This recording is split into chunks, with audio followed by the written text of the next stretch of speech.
Bonjour, bienvenue sur le plateau de Village Semences pour ce nouveau numéro de Semences Mag. Alors si je vous dis Squeezie, Lena Situation ou encore Kim Kardashian, vous allez sans doute vous dire mais pourquoi nous parle-t-il d'influenceurs dans cette émission consacrée aux coulisses de l'agriculture? Eh bien c'est parce que dans le monde de l'agriculture, il y a aussi des influenceurs, des youtubeurs, des blogueurs, bref, des femmes et des hommes qui travaillent avec toujours à portée de la main leur téléphone portable ou une caméra pour nous faire partager leur quotidien sur les réseaux sociaux. Et il n'y a pas si longtemps, cette présence des agriculteurs sur les réseaux était, on va dire, anecdotique. Aujourd'hui, eh bien, elle ne l'est plus du tout, d'autant plus qu'elle permet de combattre une certaine forme d'agribashing et aussi de véhiculer certains messages parfois plus politiques entendus par les pouvoirs publics. Il suffit d'ailleurs de voir la place que consacre le ministre de l'Agriculture dans son agenda aux interviews de ces influenceurs. Alors, qui sont ces influenceurs,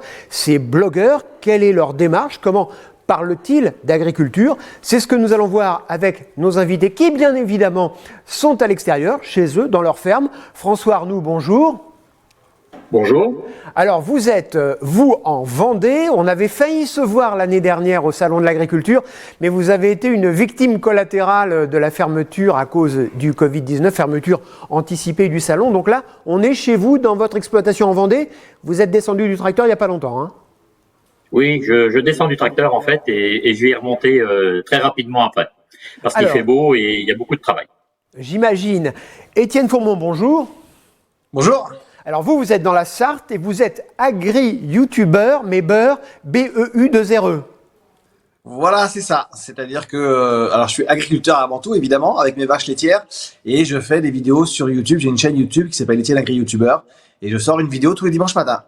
Alors c'est parfois un peu trash, hein, parce qu'on vous voit parfois dans des situations pas simples, que ce soit dans votre ferme ou même au sommet du clocher de l'église du village. Ah, il y a de tout, hein. C'est vrai que globalement, bon, ça va être évidemment la vie de la ferme au quotidien, hein. C'est ce qui se passe dans la semaine à la ferme avec les vaches ou les tracteurs et les champs aussi, un peu aussi. Et parfois, je sors un peu de chez moi pour aller voir d'autres fermes où il y a pas très longtemps, le clocher de l'église du village, où on m'a demandé est-ce que tu veux venir voir les cloches du village. Alors, en faisant partie du village, pas des cloches, je me suis dit je vais y aller faire un tour. Et vos oreilles s'en sont remis? Parce que vous étiez près de la cloche au moment où ça a sonné. Exactement, je suis monté et juste, c'était à 11h pile poil, il y a eu le ding de 11h, enfin il y a eu les ding de 11h. Et oui, ça m'a fait un petit peu, sur le coup ça fait sursauter parce que quand vous êtes au pied de la cloche, je peux vous dire que ça fait beaucoup de bruit. Alors, François et Étienne ensuite, je voudrais demander tout d'abord, qu'est-ce qui a fait que du jour au lendemain, vous vous êtes dit, je vais prendre mon téléphone portable, je vais prendre ma petite caméra et puis je vais raconter mon quotidien. François? Eh bien moi, c'est grâce à Étienne en fait et à d'autres qui ont commencé il y a déjà quelques années sur leur chaîne YouTube à donc expliquer le métier. Et je trouvais que c'était vraiment très très bien fait. Et puis je me suis dit pourquoi pas moi. J'aime bien communiquer, j'aime bien expliquer aux proches, à la famille et puis également à l'extérieur notre quotidien. Et puis je me suis dit tant pis, j'essaye. Hein. Donc j'ai pris la caméra. Ils m'ont dit tu verras, ça va le faire et puis tu vas prendre plaisir. Donc j'ai pris la caméra. Ça fait bientôt un petit peu plus d'un an. Et puis je m'éclate à expliquer ce que l'on fait. Et donc derrière tout ça, c'est quand même pour en fait rétablir le lien entre les agricultures et les consommateurs qui mangent donc 3 fois par jour. On sent qu'il y a un besoin de savoir ce que les gens mangent et donc d'expliquer ce que l'on fait tous les jours. Voilà. Alors, vous, vos vidéos, ça tient plus du carnet de bord, du carnet de route. On vous suit dans les champs, il n'y a pas vraiment de mise en scène. Vous, on est à côté de vous, quoi. Quand vous êtes dans le tracteur, on est à côté de vous dans le tracteur. Quand vous êtes dans un hangar, on est à côté de vous dans le hangar. Vous nous faites partager votre vie quotidienne.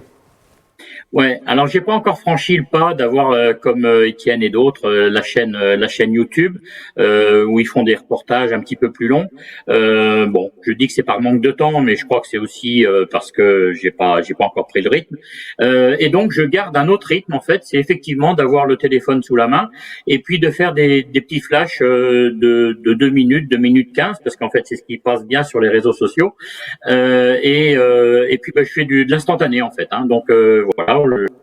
Ce que je suis en train de faire, sans forcément le développer très longtemps, mais de revenir régulièrement en expliquant ce que je fais. Donc j'ai pas de rythme bien calé, c'est un peu au feeling et à l'instantané. Quand je sens que ça peut apporter quelque chose, eh bien je dis tiens ça peut s'expliquer ou ça peut se comprendre.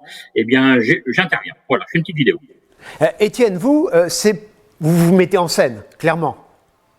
Alors, ouais, moi je fais ce qu'on appelle du fast cam, un peu comme tu viens de le dire. C'est-à-dire que je prends ma GoPro ou mon téléphone, ça dépend. Hein. Quand je vais plutôt être sur Twitter, ça va plutôt être le téléphone.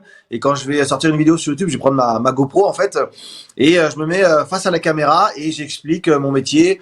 Alors, soit ça peut être des sujets bien particuliers, hein, comme dans mon cas personnel, la reproduction des vaches laitières, ce que mangent les vaches laitières, comment je leur donne à manger, comment elles dorment. Comment elles ruminent, voilà, je parle vraiment, j'explique, je prends le temps d'expliquer en 10 minutes à peu près un sujet bien précis sur YouTube, ou sinon la vie de la ferme hein, au quotidien, ce qui s'est passé dans la semaine à la maison, à la ferme, ça peut être les robots de traite, ça peut être le travail dans les champs, ça peut être voilà soigner une vache qui est malade, parce que ça arrive aussi, soigner les veaux. Mais c'est vraiment du montage, c'est-à-dire que je prends le temps de filmer pendant 1 à 2 heures et après je fais un montage pour sortir une vidéo de 10 minutes. Alors, Étienne, vous, ça a été quoi le déclic? Qu'est-ce qui a fait que du jour au lendemain, vous avez dit je vais faire partager ma vie d'agriculteur, d'éleveur aux abonnés d'Instagram, de YouTube ou autres? Moi, j'ai commencé en fait sur Twitter. Comme beaucoup d'agriculteurs, j'étais sur Twitter et je voyais beaucoup de choses. Beaucoup de gens parlaient d'agriculture et sans connaître forcément beaucoup le sujet en fait, ou des gens qui posaient des questions hein, sur le monde agricole ou sur le lait, parce que mon domaine c'est plutôt le lait. Et j'ai commencé en fait à leur répondre à tous ces gens-là, soit des gens qui posaient des questions, soit aussi à des détracteurs, hein, comme L214 ou des associations anti-élevage ou anti-lait. Et en fait, j'ai commencé à répondre sur Twitter, mais les messages sur Twitter, vous le savez, c'est très très court, hein, c'est 1 ou 2 phrases. Et expliquer des sujets aussi complexes que l'insémination, l'agriculture ou l'élevage en règle générale sur Twitter avec 2-3 lignes, fallait faire plein de tweets à la suite pour leur répondre. Et j'avais déjà vu quelques agriculteurs, youtubeurs qui étaient déjà en train qui étaient sur YouTube à montrer leur métier en fait, mais plutôt des céréaliers. Il y avait très peu d'éleveurs et je me suis dit pourquoi pas moi et pourquoi pas mettre des images sur des phrases sur Twitter. Je mettais des phrases, pourquoi pas mettre des images dessus et des vidéos. Et je me suis dit je vais créer ma chaîne YouTube et je vais commencer voilà comme ça à faire quelques vidéos. Au début c'était une tous les mois ou tous les 15 jours. Et depuis 2 ans et demi, c'est à peu près c'est une tous les dimanches matin.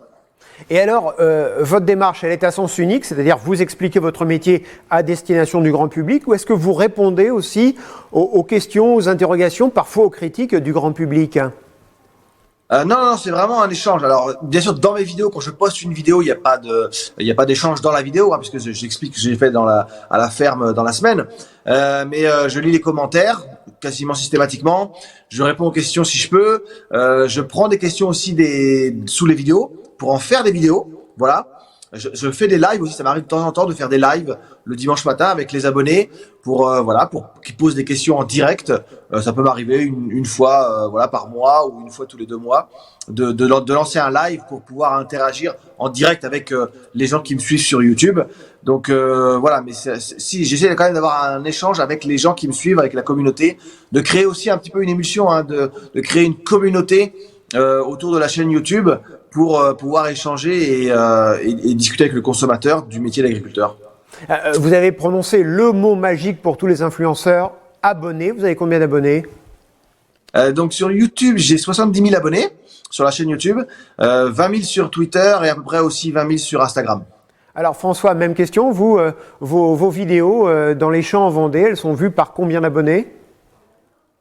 Alors aujourd'hui, j'arrive à 5000 abonnés, sachant que j'ai commencé bien plus tardivement qu'Étienne, et ça fait simplement 2 ans que je suis actif sur Twitter. Donc bon, j'ai pas du tout le même audimat qu'Étienne, mais bon voilà, ça se fait pas du jour au lendemain, ça je progresse et j'ai des vidéos qui ont été jusqu'à plus de 70 000 impressions sur des thèmes bien particuliers. D'ailleurs, c'est des thèmes à des fois où on s'y attend pas et on sent que ça répond vraiment à un besoin et c'est relayé. Donc voilà à peu près, oui, c'est relayé de cette façon-là. Vous payez un ancien ministre de l'Environnement, par exemple, ça, on peut imaginer que ces vidéos-là, elles font du buzz, non? Oui, elles font du buzz. Alors, il y a aussi pendant 2 années consécutives, j'ai aussi eu la chance en fait de rencontrer le président Macron au salon de l'agriculture. Et c'est vrai que tout de suite, ça prend des proportions tout de suite bien plus importantes. Et puis, ce qui est important aussi, c'est de se faire connaître auprès des gens comme vous, des journalistes. Et dès qu'il y a un journaliste qui relaie une vidéo ou une info, et bien là aussi, ça prend des proportions bien plus importantes. Donc, les réseaux sociaux sont vraiment aujourd'hui un moyen très très efficace pour expliquer ce que l'on fait. Alors, c'est un moyen d'expliquer votre métier, mais est-ce que c'est pas aussi une formidable arme politique? Parce que j'en parlais au tout début de cette émission, le ministre de l'Agriculture consacre beaucoup de temps pour recevoir certains de vos collègues, Instagrammeurs, blogueurs, etc., pour répondre à des interviews, accepter les tournages au ministère de l'Agriculture. On a l'impression que vous êtes une nouvelle force politique à côté des forces classiques, des forces syndicales. C'est vrai ou je me trompe? Eh bien, c'est vrai qu'on sent qu'il y a de l'écoute, en tout cas de la part des politiques, bien plus qu'il y a quelques années. Donc, le fait qu'on soit de plus en plus nombreux et de plus en plus efficaces, eh bien, ça fonctionne, notamment avec des associations comme France Agri Twittos, où je porte le t-shirt, et puis Agri Demain et aussi d'autres associations, fait qu'il y a aujourd'hui une certaine cohésion, une certaine organisation, et donc une certaine crédibilité. Et par rapport justement à ça, hier, on a eu la chance d'être invité donc par le ministre Julien de Normandie, le ministre de l'Agriculture, un petit déjeuner virtuel où on a pu échanger ensemble sur donc la journée des droits de la femme. Et on sent que voilà, on est de plus en plus proche donc effectivement de ces politiques. Et c'est grâce à cet effort de vidéo et puis de communiquer. Alors, Étienne, YouTube, Instagram, Twitter, Facebook aussi, nouvelle arme politique pour parler d'agriculture? Ah oui, carrément, parce que en fait, je pense que les politiques ont bien compris que les réseaux sociaux devenaient un canal de communication indispensable aujourd'hui. Et comme sur les réseaux sociaux aujourd'hui, et notamment sur Twitter, on trouve beaucoup d'agriculteurs, c'est un peu un échange donnant-donnant, quoi. C'est-à-dire que nous, comme ça, on peut toucher des politiques plus facilement, et eux aussi peuvent communiquer au grand public plus facilement via les réseaux sociaux. Donc ça reste, c'est un outil qui est aujourd'hui indispensable pour communiquer, puisque de toute façon, mais comme on le voit aujourd'hui, les jeunes, à la limite, ne vont plus tellement chercher leur information sur les médias classiques, journal de 13h ou de 20h. Ils vont plutôt chercher leur information sur les réseaux sociaux ou les chaînes d'infos en continu. Et la chance, l'avantage des réseaux sociaux, c'est qu'on peut nous y aller directement et que on peut avoir une audience directe en fait et interagir directement avec les politiques. Et je pense que ça nous plaît beaucoup parce qu'on peut aller discuter directement avec les politiques. Mais je pense que les politiques, ça leur plaît aussi beaucoup de pouvoir se mettre en avant sur les réseaux et d'échanger directement avec des agriculteurs. Alors justement, on va parler d'un des principaux réseaux, Instagram. Instagram, c'est 21 millions de Français qui l'utilisent au moins une fois par semaine, 28 minutes par jour pour les plus accros et 25 à 34 ans pour la moyenne d'âge. Alors est-ce que ça vous oblige aussi à adapter votre discours ?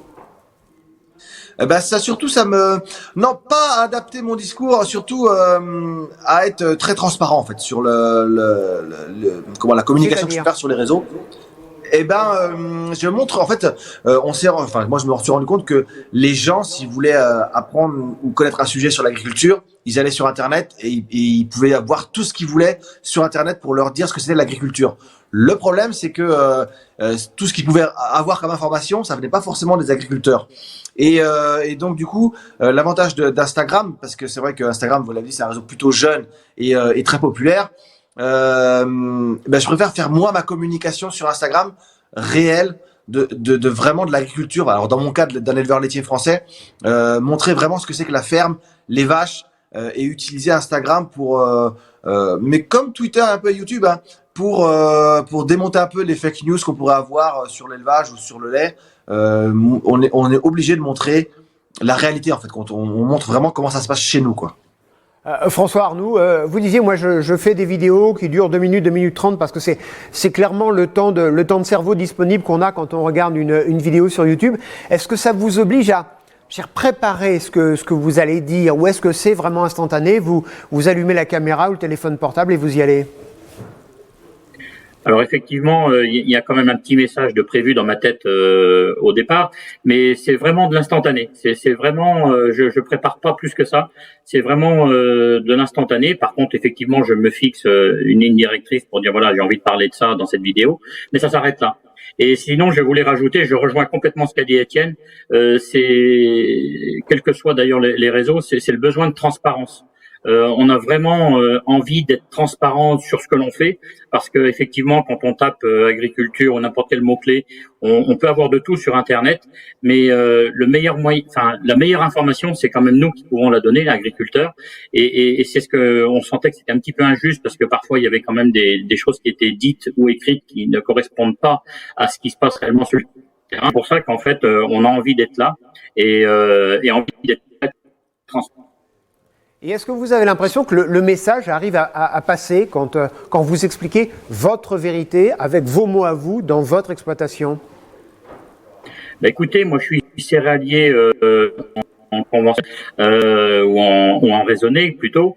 Donc aujourd'hui, je suis dans une partie de l'agriculture qui est un peu montrée du doigt, pollueurs, pesticides et ainsi de suite.